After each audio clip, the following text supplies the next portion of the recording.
Hi, I'm Coach Corey Wayne, and today got a special guest, one of my favorite people in the world.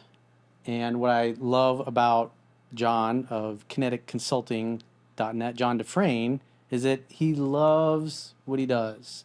And if you want to learn from somebody that's really good at something, follow somebody, learn from somebody that loves what they do, because they'll obsess over it in a way that most people won't. So, hi, Jon.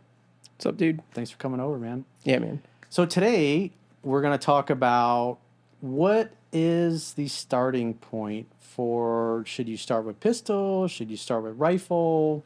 What what would you suggest? He's obviously got some cool things for show and tell. Yeah. And so what should we do? So as a new shooter or a new person getting into kind of this side of protecting yourself and taking your own safety into your own hands, because that's the only person that's going to save you the best. Like, think about that. Yep. Only you care about you as much as you care about you. So so when it comes down to it, it just depends on what you're going to be willing to carry and what your situations are and what is your environment. Now, if I lived out in the country and like we drove tractors and I hung out outside all the time and I had a lot of space, I'd probably work on a rifle first, right? Like I'd probably carry that. It would be right there next to my dog in the truck kind of thing. But being in an urban environment that we live in, we kind of have to look at it more on the side of like, I have to conceal it. I can't be as open. So I can't just sling a rifle over my shoulder and be like, all right, I'm going to go to the grocery store. Even if it's legal, yeah, you wouldn't want to do that. 'Cause Even somebody if could it's take it from legal. you. Well, not just that, but then you become a target for other things, right? Yeah. For theft and just targeted in general in the sense of like people are going to be scared. They're going to call the police, waste resources, all that other stuff.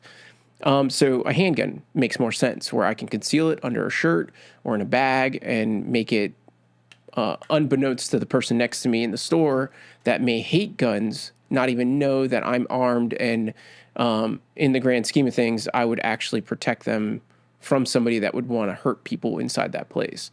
Not because I care about them, but because I care about me and or my family and want to protect them in that moment. And they are the byproduct, or they get the byproduct of my protection, if that makes sense.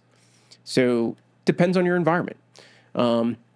If you live in a big or a large scale area where you have a lot of acreage or your own house is ginormous, maybe learning a rifle would behoove you.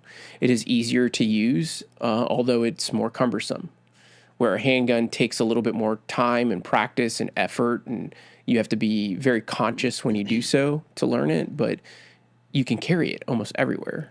So it's a lot easier to conceal and do most of your general day-to-day stuff with a handgun. So realistically, it's kind of up to the person that's going to be doing it, which one to choose based off of your environment the most, and then your situation as well. So if you're in a city environment, you're going to conceal, you're going to want to learn pistol first. I would. And then one of the things, because I remember when we started training, is that we started working with pistol first, because once you get good with pistol, it translates a lot better to rifle versus the other way. Yeah. And the reasons, you got multiple points of contact with a rifle, so it's easier to hold it steady versus the pistol, you got your two hands basically. And also it comes down to a little bit of poundage, right? Like the weight of the actual firearm versus the weight of what you're pulling on, which is the trigger. It has a say in the process of shooting. So if the weight of the gun is 1 pound, but you have a 5-pound trigger press, that's a lot of force being applied to a little tiny handgun that you don't have a lot of control over in the grand scheme of things when it comes to how it's moving in space in conjunction with your body.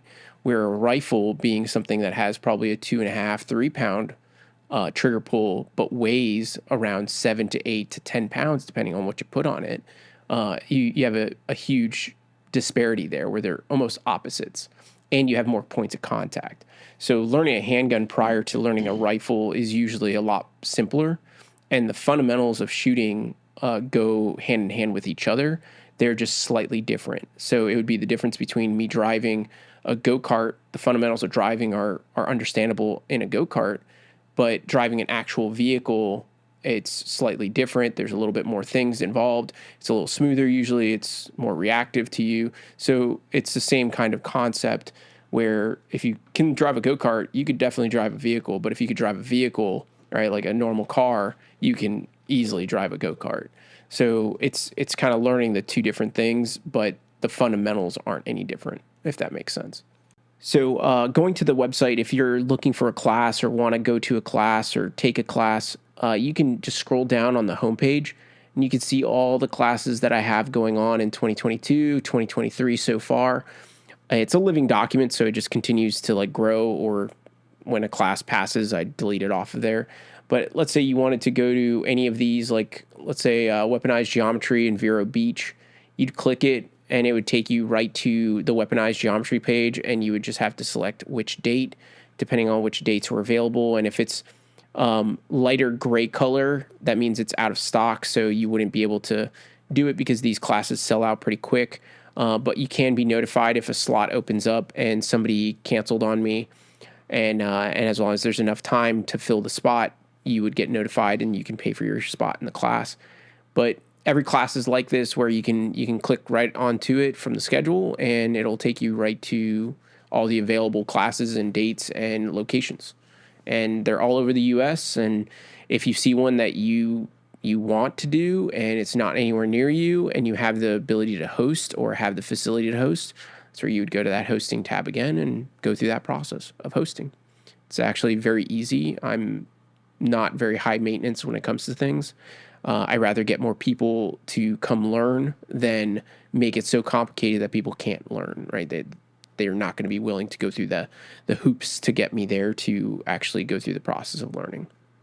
So private individuals, law enforcement, I know sometimes you train some military units as well. Yep. So anybody that wants to host a class or to have Jon teach your unit, the guys you work with in law enforcement, or just your friends or family, this is the process. I highly recommend it. Super simple.